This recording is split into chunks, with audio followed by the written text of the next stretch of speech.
This is In Deep. I'm Angie Coiro. I'm spending this whole hour with author Tracie McMillan.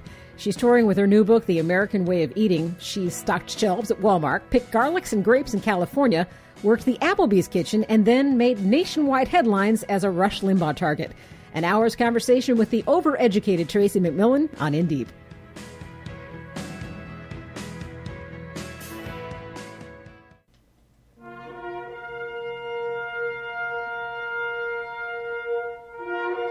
It's that time again. It's time for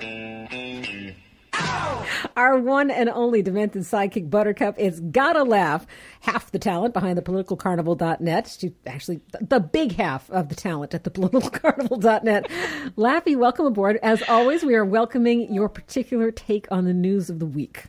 Well, thank you. I hope I'm not late. I was busy trying to perfect my English so that Rick Santorum won't make me self-deport. Hey, is this the third week in a row you've brought me a Rick Santorum story? He's just so full of Santorum stories. Did you bring a towel? This one, it's been around, but it's worth talking about. This he went to Puerto Rico and said, "Speak English if you want statehood." Good God. He actually said this. He said, like any other state, there has to be compliance with this and any other federal law, and that is that English has to be the principal language. There are other states with more than one language, such as Hawaii. Hint, hint. But to be a state of the United States, English has to be the principal language, which means he hasn't read the Constitution, because there's nothing in the Constitution that says that anywhere, which makes me believe he's been homeschooled by Michelle Bachmann. There should be a law. Speaking of law, there should be a law that if you're going to run for president of the United States, you're not allowed to just make stuff up. Yeah, wouldn't that be? Well, then Fox would go broke because all their guests would, that would be the end of them. But yeah, that's his story. And then we've got some not funny ones. I mean, that one wasn't that funny, but it was a little amusing. Mm-hmm. There's a couple here that are just making me nuts. I mean, Twitter went nuts with these. Do you want me to just start with the icky one? Yeah.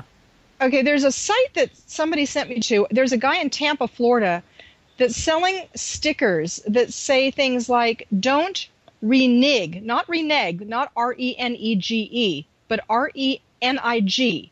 Don't renege in 212. And they have a big caricature of President Obama's face. And then they've got Obama 12 with the face of an ape.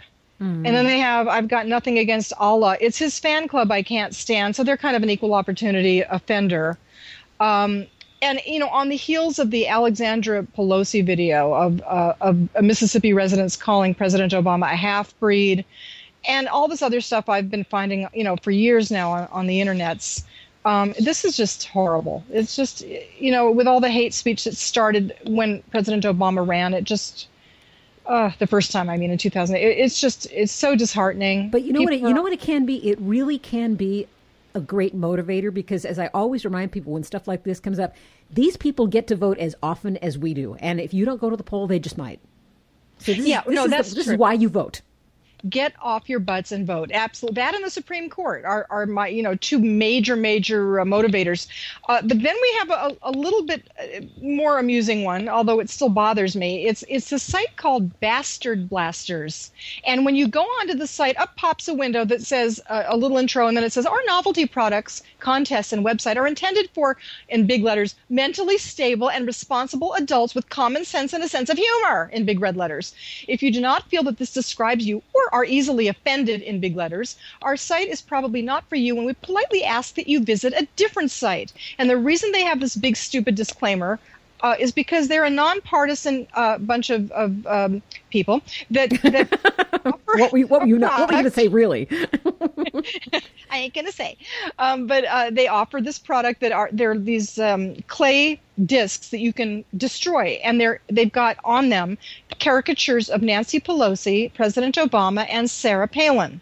And what you do, it says here, they're fun, fast, and effective way to relieve extreme political frustration. It's a regulation clay target that's only purpose is to be completely destroyed by your method of choice. Obama, Palin, Pelosi, they are all here, and the list keeps growing. Find the one that works best for you. And then they follow this up with be smart, blast safe. And I figured if they're putting up Be Smart, they really need to follow their own advice and take the site down. Yeah, wow. You're putting me in the very uncomfortable position of defending Sarah Palin, but I don't even want to see her having to deal with this. Anyone. No. Because these are clay pigeons. These actually get shot. They have videos of people, of their users, of people who are up for a contest to win $500 with the best YouTube, destroying these, and they're not very nice. I put them up on the site. And when Sarah Pack put the crosshair symbol map up a few years ago, they got a lot of criticism, and any kind of encouragement and profiting from violence is not the best idea. Yeah, absolutely. Well, gosh, you know what? We actually have a minute left. If you want to help me lighten up, we can squeeze John Edwards in. Okay, let's squeeze him in. Woo, so to speak. Yeah. You got 40 seconds, girl. Okay, Riel Hunter says she's hoping to become pregnant before the Edwards trial in April, where he could be sentenced up to 30 years. So they're basically saying, let's try to have a baby by a father who has a life-threatening heart condition who may end up in jail for 30 years. Oh, man, it's too bad she didn't catch Blago before he went in. She could have had twins. Kidding. Gotta laugh. Thank you so much. Twins with big hair. And you're welcome. Gotta laugh. Helps to edit thepoliticalcarnival.net. You'll find that link at our website, indeepradio.com. I'm Angie Coiro. This is In Deep.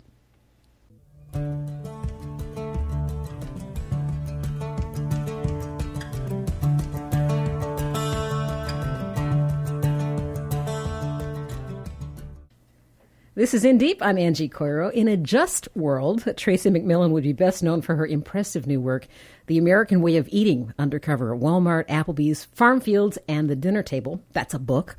But unfortunately, she came to most people's notice a week or two ago when Rush Limbaugh took notice of her. And first, let me welcome you, Tracie McMillan. It's nice to have you in the studio. Thanks so much for having me.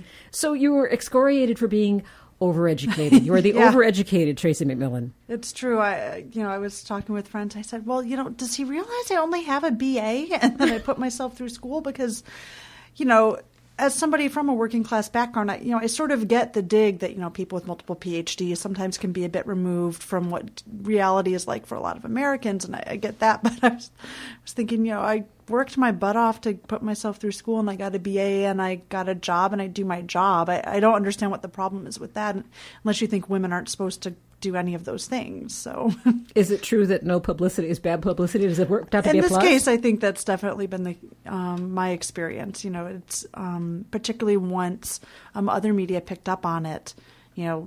Just having my name out there, a lot more sales have done well. I mean, they've dropped back off now. They're still reasonable, but they really spiked for a few days. And that's always exciting for a first-time author to see. Oh, great. Well, the American Way of Eating puts you in the undercover position of seeing how our food is processed, how it gets to us, the people who work behind it. And it follows in a tradition that goes back to Jessica Mitford with the funerals and the American Way of Death, and more recently Barbara Ehrenreich with Nickeled and Dimed. Tell me what you wanted to add to all of that when you decided to put this book together. Right. So journalistically, I really felt like I wanted to do a project that could engage with this growing interest in our food.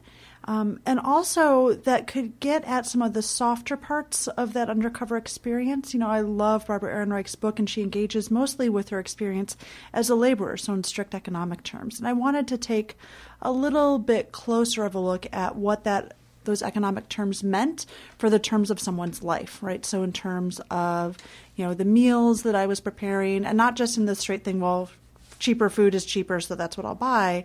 But, as someone who's trying to be a little more creative and figure out how to do something where I'm eating well, but able or not able to do it on those limited means, really explore that. And I also really wanted to bring like a woman's voice into this undercover reporting. There have been other reporters that have gone and done, sort of immersive projects with immigrant communities. They're usually men. And that's a very, very defining characteristic for your experience in a situation. And I really felt like, so much of what we know of immigrant experience and of low-income experience comes from a male perspective. And I wanted to see, just what it's like and what's different about your experience when you're female in those positions. There were a couple ways that you didn't work to hide who you were. Although you were undercover, you didn't create an extravagant background for yourself. You didn't create a list of jobs that didn't really exist. And on the second level, you can't hide the fact that you're a young, white, middle-class woman. Right. It's pretty difficult to convince anyone that I'm not white. Although it was very interesting when I was in the fields in California, some of the workers would say, "Oh, so are you from Mexico? Are you from northern Mexico?" Because I have very dark hair and very dark eyes. And so one guy was sort of hitting on me. He said, "Oh, but if you're not Mexican, then where did you get those eyes?" I said, Great well, line. France, Germany. And actually, my father was adopted, and we don't know his heritage precisely, but one of his parents is named Martinez and was from Southern California. And I have a sister who looks like me, but very dark complected. Maybe he was onto something. Right. We would suspect that there might be some Mexican heritage in my bloodline, though certainly not my cultural heritage. And in terms of how you represented yourself, you put down your real work history when you anywhere interviewed. that I was asked to do an application, I put down real jobs. I just only put down the ones that were most relevant generally. So those were usually older jobs, right? So those were the jobs I'd had from the time I was about 14 to 25 before I moved into white-collar work. So I'd worked, in restaurants. I'd worked a little bit in kitchens, starting with Big Boy when I was doing salad bar prep, when I was 16. I worked at a cider mill. I worked briefly at a grocery store. I worked, at a number of kinds of jobs that make sense for someone applying to Walmart or someone applying to work at Applebee's. And then I, would sort of use my less prestigious positions that were more recent, so copy editing and things like that. And I didn't lie. I just said, there's a 10-year gap, and I've bounced around a lot. I've moved around. I've done a lot of different kinds of jobs. Been a pretty inconsistent work history, and I thought I'd put down the things that were, sort of most relevant. So that's true insofar as it goes. Obviously, that 10-year period also included about 5 or 6 years of working as an editor at an investigative magazine and winning awards, and I did not put that down. Yeah, I can see where that would blow the cover. When you talked about working in the fields, it's one thing for any of us, and when I say us, I mean middle-class people who probably haven't and will never work in fields. You go by there, you can't help but see these are people doing back-breaking work, very physical work, and you can imagine them doing it all day long. But it's another thing to read about what it means to work, especially in the heat. And I loved one of your verbal explosions about, whose idea was this to start doing farming in the desert? Right. Well, as someone who's from, the eastern part of the country, Michigan, I now can appreciate is an incredibly lush and green place. And I hadn't really appreciated that before. I live in Michigan. Lived in Michigan until I was about 17, and then I moved to New York, which is, a big city, but is amidst all these green rolling hills and these lush small farms. And, farms are green places, like out east. And it's river soil that is naturally inclined to produce. Right, and it's generally very fertile soil. You can grow things there pretty easily, whereas the Central Valley is not a place that readily lends itself in its natural state to agriculture, right? You've got to do a lot of work to make it into the sort of bread basket or fruit and vegetable basket that it is now. And that was shocking to me, right? Because even though I sort of knew, okay, in California it's industrial agriculture, I just thought that meant bigger green farms. I really didn't grasp that this is like a huge valley that may have or may not have fertile soil, but that has no water for most of the year, right? Because, it's really strange to me to be walking through a peach orchard and literally every step you take, great clouds of dust puff out around your feet because the soil is that loose, it does not cohere. And it really, those trees are only watered because there are these irrigation systems that come in and bring water to them. But, the actual land itself is incredibly arid. And that was shocking to me. Tracie McMillan is the author of The American Way of Eating. We're talking about that book, subtitle Undercover at Walmart, Applebee's, Farm Fields, and the Dinner Table. So there's certainly a book to be had just in terms of talking about the day-to-day life of the farm field workers. But in terms of what you uncovered about The American Way of Eating, what's the takeaway from your time in the fields? Right. I mean, from my time in the fields, what I really took away was that farm wages aren't a very big part of what we pay at the store. So I spent most of the time I was picking in the garlic fields. And so I was earning $1.60 for every 5-gallon bucket of garlic I could pick. That was about 25 pounds of garlic. And so when you do the math, that comes out to about 5 cents a pound. One of the 2 companies that I ended up picking for, because the garlic I picked went to both Christopher Ranch and the garlic company. When I was working at Walmart, the next year for the project, we were stocking garlic from the garlic company. It was $3.38 a pound, right? So my wages were not a very big part of what people were paying at the store, and you could certainly have increased, what people were being charged to sort of give me a raise without creating, this huge spike in prices. Because anytime you talk to growers, they will say, oh, well, if you raise wages, then food's just going to be unaffordable. Mm-hmm. And that's not really what's driving the cost of food. Well, since you bring up the money, it's interesting to note that both in the fields and at Applebee's, which we'll discuss later, you found some pretty creative accounting that ultimately ended up with you not being paid what you worked. For example, if there's a minimum wage to be attained, they just lie about how many hours you worked. Right. That, for me, was also really shocking in terms of the field labor. So, in doing the book, when I was out picking garlic, you get a card at the end of the day, like your sort of time card, and it says what hour you came in, what hour you left, and how many buckets you picked. So my first day I had 10 buckets. Realistically, I'd picked about 7 or 8, and then other people had donated garlic to me, sort of out of pity mostly, I think. And, at $1.60, that means I made $16 that day. And what would happen is somewhere between the field and the paycheck, somebody would say, oh, $16 divided by minimum wage, which is 8, is 2. And so instead of being paid for the 8 or 9 hours that I was in the field, my payroll check, so this very formal document, would say that I had been there for 2 hours. And then what happens is that accounting is what is shown to the people who are buying the garlic. So the garlic company and Christopher Ranch, when I talked to them, they said, well, all of our documents say that everyone made minimum wage. We don't know what to tell you. As far as we're concerned, everybody was paid fairly. And when I said, well, I have a paycheck and, time cards that don't match. Do you want to see them? And they looked at them and they said, well, we don't know what to tell you. We don't have any record of you. You must be confused. There's probably, there's a lot of people growing garlic down there, and you probably were in the wrong field. And I said, well, I did write down the name from the label on the crate that was taken out of the field. And they said, well, we just don't know what to tell you. What about that all-powerful farm workers union that's, making everyone right, that represents, less than 5% of farm workers now, right? Got it. Worth noting. Yeah, and then in Applebee's, that seemed much more like it was just such an informal industry, and there's a similar sort of disregard for regulation, but not to the same extent in farm work. Like in farm work, it's very obvious. They're like, nobody's going to complain.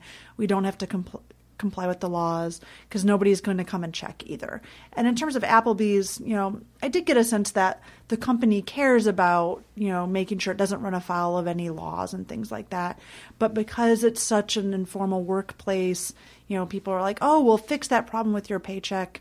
And then they sort of forget. And, it's hard to say whether that's like a company policy or just somebody being a space cadet and not taking it very seriously. We have less than 60 seconds till the break, but I do want to note the last thing that stuck in my mind about the farm field work was the integrity of the workers as to the product they were putting out, despite their low pay and despite the unfair conditions. They cared about what the grapes looked like. They cared about what the garlic looked like. Yeah, well, people care about doing a good job, right? I mean, I didn't find anybody to be particularly lazy, and certainly people were probably the least bitter in farm work out of any of the jobs, I think. We're spending this whole hour with Tracie McMillan on her new book, The American Way of Eating, undercover at Walmart, Applebee's, farm fields, and the dinner table. You can find all of this at indeepradio.com. Follow us on Twitter at InDeepRadio and on Facebook, In Deep with Angie Coiro. You can always send your questions, comments, and guest suggestions to feedback at InDeepRadio.com. I'm Angie Coiro.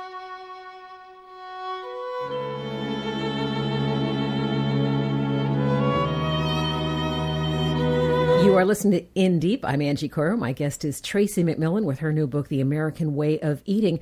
Visit our Facebook, by the way. We are at In Deep with Angie Coiro, and you can catch this and all of our other interviews on our website, indeepradio.com. Tracie, we were talking about your work in the fields. You also put in time at Walmart, and at Applebee's. Tell me what, in pursuit of the whole story of American food and the American way of eating, what were you pursuing in those 2 other locations? Right. So going into Walmart and Applebee's were I made that decision very clearly. I wanted to go to Walmart because Walmart's the largest grocer in the U.S. and the world. And it's actually right now the largest grocer in American history. So right now, Walmart sells about a quarter of our food nationwide.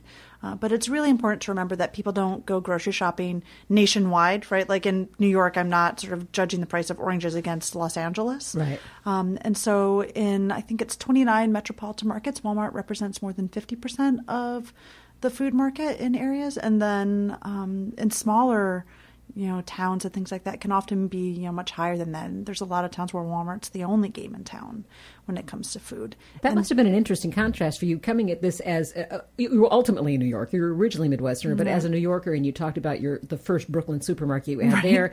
And even now, there aren't those massive parking lots. There aren't these huge warehouse stores. There's simply no room for that. So you can see where it would vary from a rural area to an urban area. Right. It really changes. And it was really interesting to talk to city planning folks, both in New York and Chicago and a few other places that have been doing work to bring in supermarkets. And they talked about having this really weird experience convincing supermarket executives that they could make money in cities because they said, oh, well, there's no demand there, which sounds accurate until you think about that means that nobody eats, right? Like there's no demand for supermarket. Well, that just means nobody wants to eat in those communities, which is not generally the case.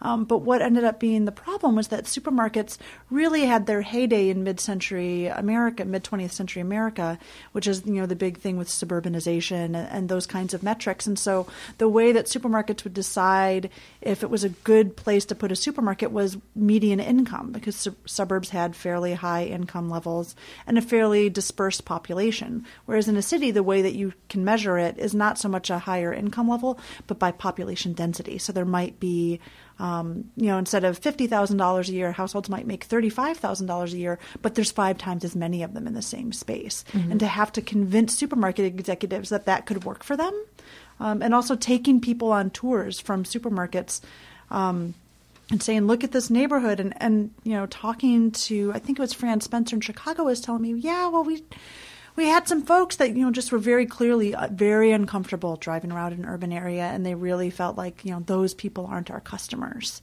And so that was really interesting to sort of get this handle on, like, how industry had sort of come up with this idea about what it was selling and to whom, and how that didn't meet some very basic market demand in urban areas. So it sounds as though even though they may have their professional research, which every large corporation has, they were coming up against their own attitudes about who they wanted in their stores as much as where they wanted their stores to be. Yeah, that's true. And in the late 90s, early 2000s, some urban planning and marketing folks started to make the case, like, look, you can make money in urban areas, and that's part of why you've seen like a resurgence of sort of urban retail and things like that, and a lot of big national companies going into cities where 20 years ago they wouldn't have gone. One of the things you mentioned in your book, it was a sentence that really stood out to me, and this goes to the issue of whether people in urban areas will eat better food if in fact they have access to it. And you said the key to getting people to eat better isn't that they should spend more money or even they should spend more time. It's making the actual cooking of a meal into an easy choice, the obvious answer. And I've never heard that put so plainly. So there is an issue of access. There is an issue of whether the supermarket is nearby and whether it's affordable. But there's also this whole perception we have about whether cooking a meal is going to be time efficient and money efficient, both. Yeah, well, I think that there's been this really interesting move towards like fetishizing cooking a little bit, right? So the Food Network has all these shows, which I think in a lot of ways discourages people from cooking because it makes it seem like you have to be a television star, right, to know how to cook quickly and easily. And I know that particularly after I did this book project, my relationship to cooking changed, and mostly it just became much more pragmatic. Now I'm like, it's so much more cost efficient for me to cook at home. It's so much healthier for me to cook at home. And I just have to remember that it's part of my daily life and it's part of my daily chore as a human. I don't particularly love taking showers, yet I dedicate like 15, 20 minutes a day to doing that. I can dedicate that much time to cooking too.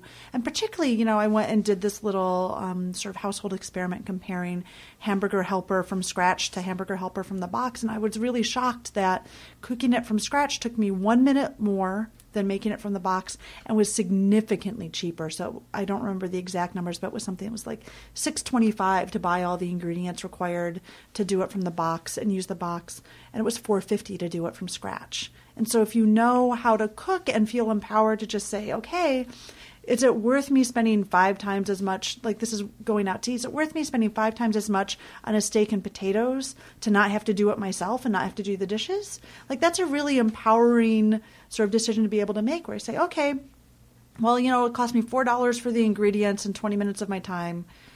Am I really so tired today that I would rather just pay somebody $17 to do it for me? But you did have, and I can't recall whether this was when you were working in the fields or when you were working at Applebee's, I recall reading that you did start to cook less for yourself. You did start to care less, but it just didn't seem to be a priority when you went home to start cooking. Right. Well, particularly, I think my cooking was the worst when I was working on the night shift at Walmart, because that was something where I just, it was the night shift, it was November, it was the holiday season, I was working in the baking aisle, and it was a really difficult job, and it's very physical. We think about, Walmart and these service sector jobs as being like these sort of mechanized jobs, and if you had asked me before I did this project, like how food got on the shelves in a store, I would have probably said, oh, there's got to be a robot or something. But no, like in the middle of the night, what happens at a Walmart is that humans are there with pallet jacks and these huge towering pallets of goods. So, I would have 2 construction pallets stacked 7 or 8 feet high with dry goods that would, be sort of shrink wrapped together into a tower. And then, I'm a 130-pound woman, and I would have to sort of, jack up the pallet jack and drag it down the aisle. It would be, literally a half ton of dry goods, drop it in the aisle, and then move, like a quarter ton of sugar and a quarter ton of flour and this much marshmallow and all of that. It's a lot of very physical labor. And I would just be exhausted when I finished that work, and I would go home. It would be, 7:30 in the morning by the time I got home. I'd want to go to sleep. I'd get up at 2 or 3 in the afternoon, and the last thing I wanted to do was cook. I was just exhausted. I just wanted to space out. And particularly because I didn't have money to buy takeout, it felt like much more of a chore. And I didn't enjoy cooking anymore. Tracie McMillan's new book is actually in keeping with her longtime credentials. She writes about working and non-working poor. She looks into social mobility and economic inequality. She is a national award winner, including the James Aronson Award for Social Justice Journalism. And her book now out is The American Way of Eating. And that is what we're talking about. When you were at Walmart with whatever access you had to customers, you did emphasize when you went looking for jobs, I'm not really looking to do customer service. I don't want a lot of exposure to customers. But did you get a sense of what people were prioritizing by shopping at Walmart? Did they care about nutrition? Was it primarily cost? Was it primarily everything in one location? What was it? Right. So what I could tell, I probably got a much better sense of this when I worked in the produce section, because I worked, both on the night shift doing grocery, and then separately I worked in the produce section. So when I did produce, I was on the day shift, so I saw a lot more customers. And folks definitely were concerned about price, but quality was important to them too. And, I would have people say, what's going on with the raspberries here? Because the way that Walmart would sort of draw people is they'd say, oh, a special on raspberries, $1.50 for, whatever the quarter pint is or whatever. But what they would do is they would put these raspberries, which are incredibly delicate fruits, like you basically can't even wash them before you send them to the store because they might disintegrate. They'd put them on these tables that were unrefrigerated and just stack them really high.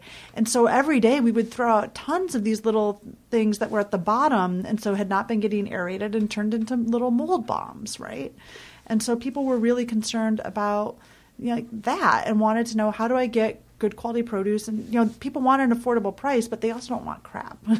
Well, it strikes me as almost counterintuitive for Walmart to do that, because they do have an investment in this food. They're not going to get their investment back unless it stays in shape to sell. So what would incline them to set up a display where they know they're going to lose their food? Right. Well, there are sort of 2 things going on. One, and I write about this in the book, the produce manager under whom I worked was 20 years old and didn't know what he was doing, and it was just a terribly run produce department. And I have no idea if that's specific to that store or not. And I would suspect they can't possibly run all their produce departments that poorly. But the other thing to remember is that Walmart isn't just a grocer. It doesn't just sell food. It sells all these other things in these super centers. And because Walmart is such a giant corporation and is selling so many different things, it can really play with its pricing cocktail, like much more than anybody else. And so there's a degree to which Walmart can lose as much money on food as it wants, as long as it's making up other money in the rest of the store, right? So if it, loses money on the produce section all the time, but it makes up for that in its private label processed foods, its bottom line stays the same. So there's a degree to which Walmart doesn't have to provide high quality food or sell that much produce, as long as the rest of the business is going really well. It's one thing to see that in a Walmart. It's another thing to see that in a restaurant, a very popular restaurant. And yet almost everything you saw at Applebee's behind the scenes, even what you would consider to be the quote unquote fresh food, was frozen or prepackaged, pre-cut, plasticized. It's interesting that because food is their one and only investment, they still, it's not fresh. They're not going to risk a lot of that going bad. Right. Well, I mean, Applebee's is this kind of model where you see industrial food really just taking center stage and figuring out, okay, how do we streamline all of the cost as much as possible so that we can, and then put out like a really high volume and not have to pay people particularly high wages because they don't need that much skill necessarily to do the work. And obviously, like, kitchen work is notoriously underpaid anyway. And I don't think the cooks at Applebee's were making it that much less money than they would in a finer restaurant. But, pretty much the only things that were cooked fresh, we're still meats that were defrosted and then cooked. And I would feel fairly comfortable eating meats at Applebee's at this point. I would avoid salads generally because that stuff just comes in pre-chopped and who knows how old it is. So it might not be moldy, but I mean, there's a reason that the lettuce is not that fresh tasting. And then obviously the sides for me were really were sort of very complicated because, the mashed potatoes are made from real potatoes, but they are mashed with something called garlic milk, which is this white liquid that comes in a plastic bag that's as a frozen block, and then it's defrosted and mashed in with these potatoes, which are steamed, but they're not washed. They're just sort of rinsed off quickly. So you have that, and then they're, portioned out into plastic baggies and then nuked in the microwave to heat them back up. And that plastic often degrades into the food. So my job was actually as an expediter in the kitchen. So it was my job to sort of dump out the plastic baggies of broccoli that had been steamed in the microwave, plastic baggies of mashed potatoes, and often the bags would flake out onto the food a little bit. So you'd wipe off as much as you could, but often it would just sort of, land on the food. There was one moment in your book that was actually almost sad for me, because it's not uncommon for people in the restaurant industry, be they in front of the house or back of the house, they all hold extra jobs. It's right. 2-3 jobs per person is not rare. And you talked about one cook there who spoke with reverence of a restaurant that made its French onion soup by cooking the onions there, as though that were some Mount Olympus to be achieved. It's really sad. Right. Well, I found it really interesting the more that I talked with the cooks there. Those weren't guys that had no idea how to cook anything. It's just that they had found a decent job. And, Applebee's, for all of its problems, right, is a corporation, which tends to mean like there's more of an opportunity for moving up in the workplace. But a lot of the cooks I worked with, they knew how to cook stuff like at a higher level than they were. And they would sort of say, oh, this other place, like we cooked the soup from scratch, or, oh, this other place I worked at, we actually cooked the spaghetti fresh and then just pulled it out of the water when we were, serving it. Whereas at Applebee's, right, that stuff would be cooked in the morning in a giant pot, portioned out into a plastic bag, and then just nuked in the plastic bag before service. And then, we had like a pesto Alfredo. And what that was is it was penne that had been cooked in the morning and was microwaved, and then tossed with a styrofoam cup of Alfredo sauce that came in a plastic bag, right? And same thing with the pesto, was something that came in and just sort of all gets microwaved together and sent out. And, for me, I felt like, I can do that kind of cooking at home. I don't really feel like I want to pay people like this huge markup for that kind of food. I'm not sitting here to slam Applebee's, but I have only eaten there once, and it was the most god-awful experience. It was bad food, and I was stunned to see that it was, forgive me if I don't remember what was in the book or the materials that came with it, that this is the largest family-style sit-down restaurant in the country? Yeah, Applebee's is the largest casual sit-down restaurant. So there are different categories of restaurants.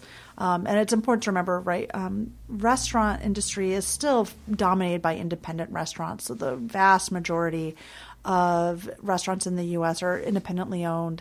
Applebee's is still the largest single operator. So it's I think it's still less than 5% of all sales, but I thought that was really interesting. And it's also the largest internationally, right? So it's a place that has restaurants in I think a few dozen other countries. And so I thought that was really interesting to explore sort of that universalization of that kind of food. So what does that say about the American way of eating, that this is a vastly successful corporation where people get nuked and prepackaged food?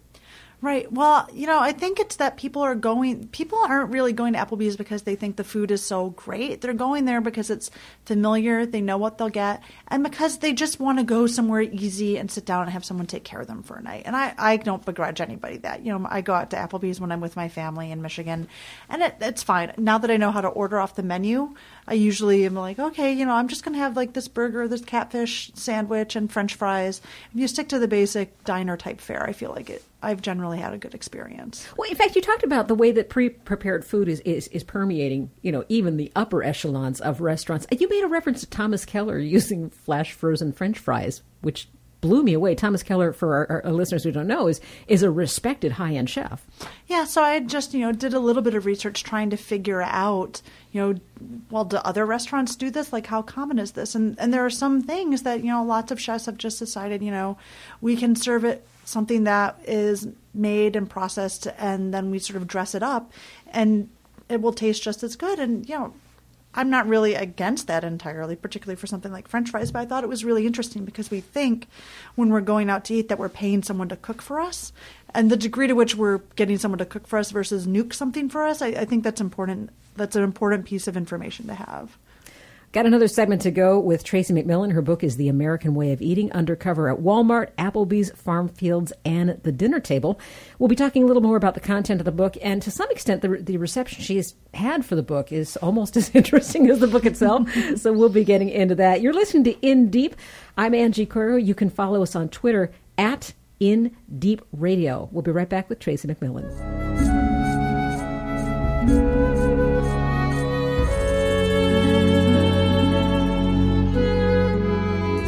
Talking to Tracie McMillan here on In Deep Radio. I'm Angie Coiro. Her book is The American Way of Eating, undercover at Walmart, Applebee's, Farm Fields, and the Dinner Table.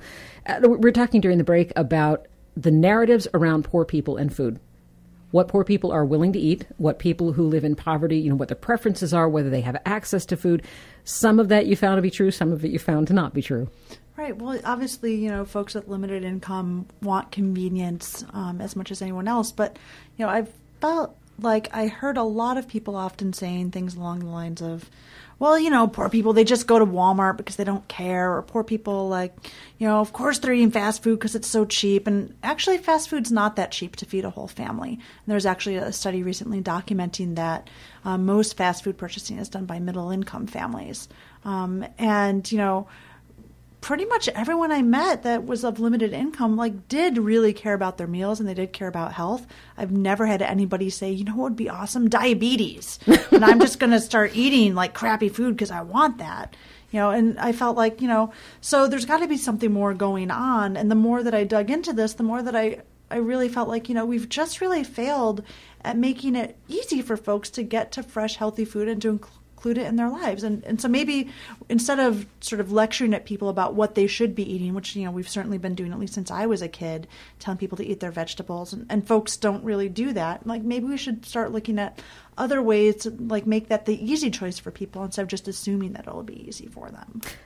I was interested in hearing your analysis of that because when I interviewed the director of Food Inc., the documentary, he made the comparison that if you have your two kids in the car and you go through McDonald's and you order off the dollar menu, that you're going to feed everybody in the family for approximately the cost of 2 heads of broccoli. And that resonated with me. I thought that made sense. And it's interesting that, you found studies that cite just the opposite. Yeah, I mean, if you're straight off the dollar menu, maybe.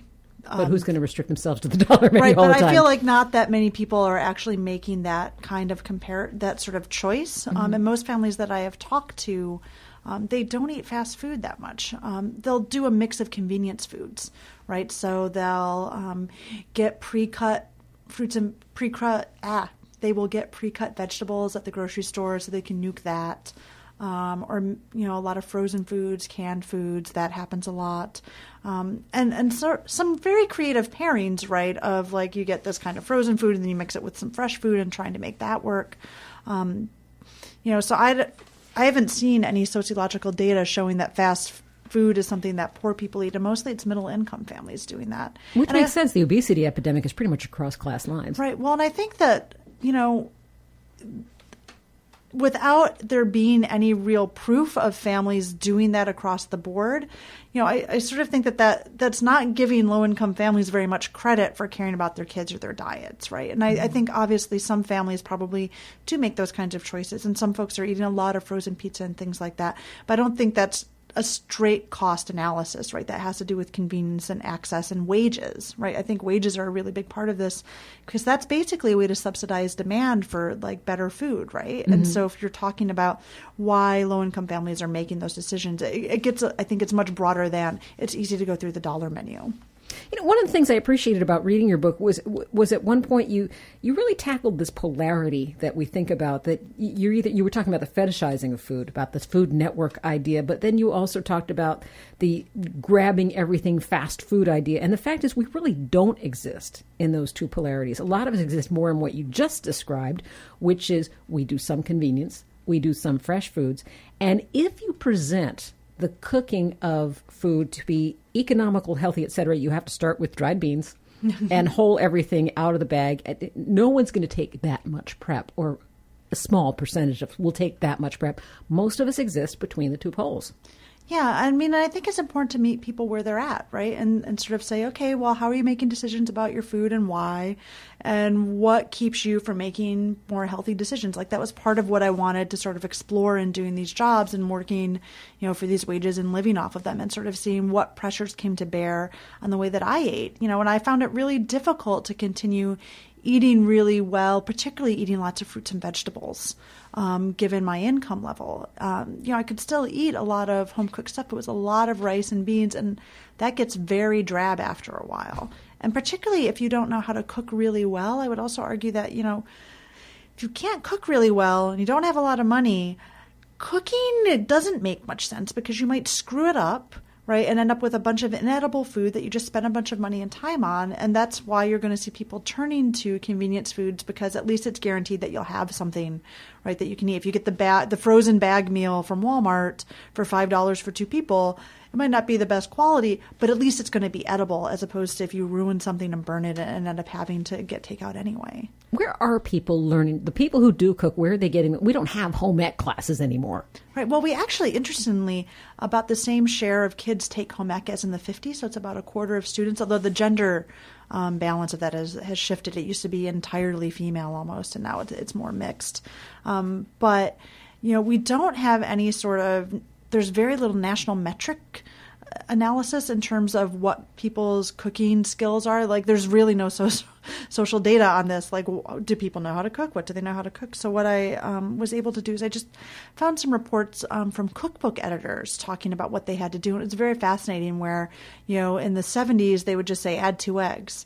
And then by the 80s, they were saying, crack 2 eggs into a bowl. And beat them with a fork. Lest they be added with the shells on. Right. And keep, sort of getting more and more detailed because people weren't learning this.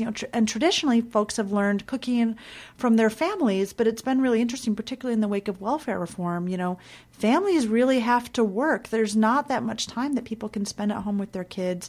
Middle-class women moving into the workforce in the 70s, didn't just change, whether or not they were cooking, but it changed whether or not they had time to teach their kids how to cook. And particularly when you have limited time, right?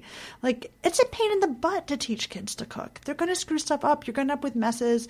And if you are a working mother just trying to get dinner on the table, you're not going to have that much time to show your kid how to make gravy and do all these other things, right? And so, it really came out of this thinking that, there's a lot of ways that cooking could be a really great thing to have in public education because it's an important skill for self-sufficiency. Do you foresee a future where that kind of prioritizing of basic skills could happen again? I don't know if that's going to happen. One of the nice things about being a journalist making prescriptions is I don't have to be the one in charge of implementing them, right? I certainly know from my experience, I started cooking when I was really young. And when we got to fractions in 4th grade, I was like, I already know this. I've been adding and subtracting, tablespoons and teaspoons from each other for, 3 years now. Like, I already know how to do this. And I think that, it's that kind of hands-on learning that really cements skills for kids. And, cooking can be chemistry and math and all this stuff. And if it's, men and women both learning how to do that, one of the things that I found really fascinating was that the biggest predictor of how much time a woman spends in the kitchen is not her work status, like full or part-time. It's not her income level. It's whether or not she has a partner. Oh. So that's what sort of drives women into the kitchen, right? And I thought that was really fascinating. She spends more time in the kitchen if she has a partner. Yeah. Well, there's an argument for living alone. And I just thought, it's really interesting to me that there's so much discussion. There's an increasing emphasis on cooking's really important, but it's mostly men making those arguments. And I find that really interesting, right? That we have a bunch of men talking about, like, we need to be cooking more. That's really important for health, which is totally true. As a woman, I take some umbrage with a bunch of men telling me to do that. It's interesting that you put the two thoughts together. That's not something you hear presented very often.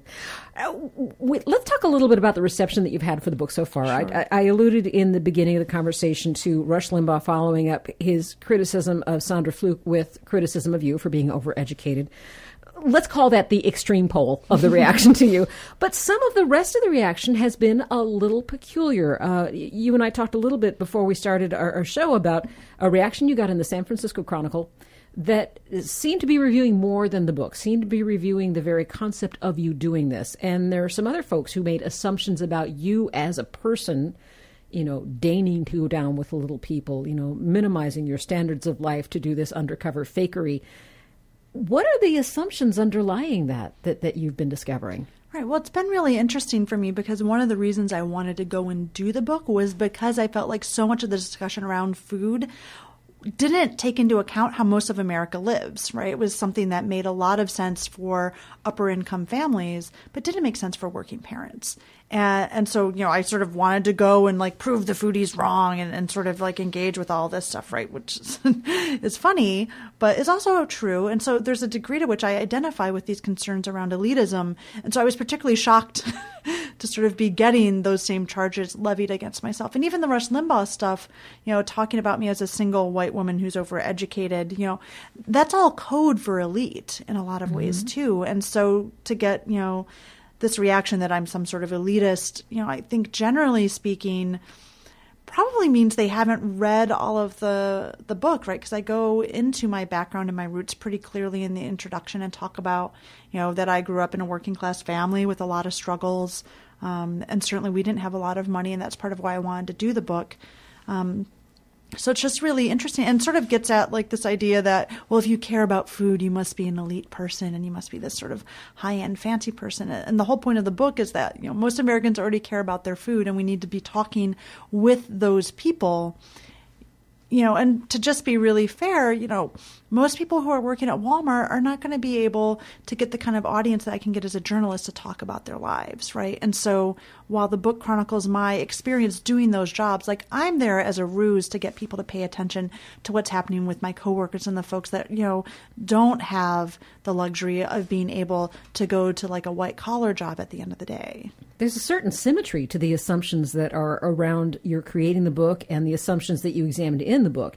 If poor people don't care about the food they're feeding their children, which is something you exploded, it makes sense that only the elite would go down and teach the poor people to care. So you would have to be elite by definition. That matches the view of the universe. Right. Well, most of the people who are charging me with being elite are making a heck of a lot more money than I am every year and probably are pretty far up the American income scale. So it's interesting to have folks, who are winning lots of big fancy food awards and make very comfortable livings for themselves, writing about food, sort of call me out for being an elitist when, I just closed my food stamp case in January. I drive a 1994 Ford Escort. Like, I have an education that I worked my butt off to get, but I live a pretty simple life. I'm actually, not that far removed, in fact, from the places that I was reporting from, particularly in terms of economics. It's interesting to hear this reaction, too, in the fact that our class distinctions in America are to my understanding, stronger than they have been in decades. Yeah. We really have the increasing divide between the haves and the have-nots. Am I going too far afield to attach that to some of the criticism you've gotten?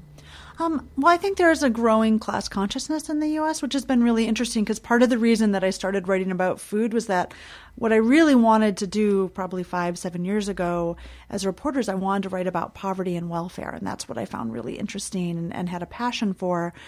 But people didn't want to talk about it, and I found that it was really difficult because I would have to get people to talk about welfare and poverty. I would have to get them to admit that not everyone in America was middle class. And like 7 years ago, that was a really difficult thing to get people to accept because it sort of had to explode their notion of America. And because of the things that have happened with the economy and the widening income gap, there's not that same barrier. Mm-hmm. So there's a degree to which I'm sort of like, well, if I'd known people would talk about class by 2012, I didn't have to go do the food thing. So it's been really interesting to see how that's moved forward. Do you think if you wrote this book 10 years ago, you would have found different people working at Walmart, different people shopping at Walmart or eating at Applebee's? I think in terms of working at Walmart, possibly the economy hadn't quite tanked as much, although I was in Michigan and the economy there has been having a very difficult time for, a very long time.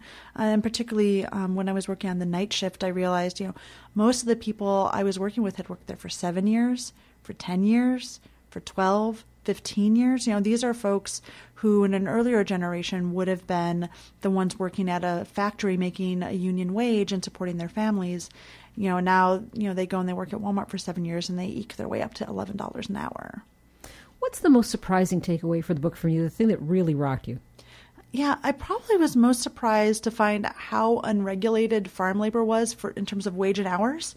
Because I was making $2 to $4 an hour in this very formal, systemic way. And if you had asked me before I went out there what I was going to find, I would have said, well, it's going to be really hard work, probably making about minimum wage. And to find that really was not in place for me was really shocking. And particularly also to see sort of just how much less mobility there is for American families now. That was... I sort of knew that, but I was really shocked. Like working at Walmart, it was really shocking for me to see people saying, well, Walmart, I can move up in the company here and I can sort of get up to $10 or $12 an hour. And, the benefits aren't that great, but I'll get a lifetime discount card when I get to 15 years. And that kind of broke my heart, to hear that was sort of the best that folks felt like they could aspire to. Because, I was raised thinking that, America's this land of opportunity and we can all move up. And to find folks that, really had lost that hope, that was really difficult for me. And yet you found some of the people who worked there who were glad they weren't unionized because that would be more money out of their check. Yeah. I mean, I think that, that makes sense for a single mom who doesn't necessarily see the benefit in a union because she doesn't think the union's going to be able to get her higher wages and better health care. Right? I could see why you would think not. And Walmart also does a very sophisticated job in its orientation of sort of indicating that it doesn't think unions are going to do very much for workers. So I think that, if you're someone that, hasn't had a lot of conversations about that before and you see that video, it makes a lot of sense to just want to keep those dues in your check as opposed to sort of building a little more collective power so that you can ask for more from Walmart. But there's this great new campaign called Making Change at Walmart where a bunch of Walmart workers are actually organizing themselves, not in a formal union, but trying to make those into better jobs for themselves. Is there anyone that you worked with in the book that you're in touch with now and they see what you're doing and you've gotten reaction from them? So I'm still in touch with the farm worker families, so the folks that I lived with and worked with in the garlic fields in Salinas and also in the Central Valley and grapes. I haven't had time to go visit them with copies of the book yet, but I've been in touch with them over time. And we have sort of a nice friendship at this point. What's their reaction to your having done this? They're pretty nonplussed. One family is just sort of like, okay, can you help us with our immigration status? And I keep having to sort of explain that, even though I have, more privilege in our society than they do, I don't have that kind of pull. Mm-hmm. And then the other, another family is really hopeful that it'll help change conditions in the fields for them. And so, we'll see what the fallout is from the book. Are you hopeful? I'm optimistic. The labor commissioner here in California comes out of a garment worker background, and so she's very interested in dealing with farm labor contracting and wage and hour complaints, so that you might see some change. And then under Solis, the Labor Department's been doing more stuff around ag labor. I thank you so much. This has been a great, great conversation. Thanks so much for having me. Tracie McMillan has been in the studio with her book, The American Way of Eating, undercover at Walmart, Applebee's, Farm Fields, and the dinner table. And that's a wrap for In Deep Radio this week. You can find us online at indeepradio.com, on Facebook as In Deep with Angie Coiro. Our executive producer is Gordon Whiting. Matt Fiddler's our engineer. Our theme is by Big Troubles. That guy in the background, David Gans, is providing our closing music. Visit us online at indeep.com for web-only extra this week from Cindy Myers and more. And we'll be back next week to once again go In Deep. I'm Angie Coiro. Before it gets better, it's gonna get worse. Before it gets better, it's gonna get worse.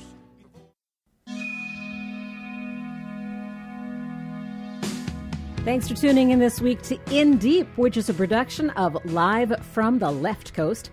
You can get more information on the show and our company at lftlc.com. Live from the Left Coast. While you're there, you can become a member and support our work. We have a separate website for the show that is indeep.org. If you have any questions or feedback, there's a contact button right there, indeep.org. We are developing a recurring series on mental health issues in our country, especially in this economy. And you're a big part of that. We'd like your topic suggestions, your stories, and your questions. Send them in via our website, the contact button at indeep.org. Join us again this time next week for 2 more hours of in-depth conversation. I'm Angie Coiro. Thanks, and we will see you then.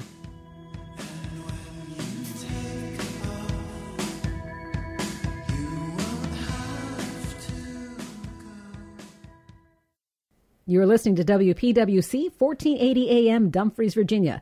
We Act Radio, home of Washington's progressive working community.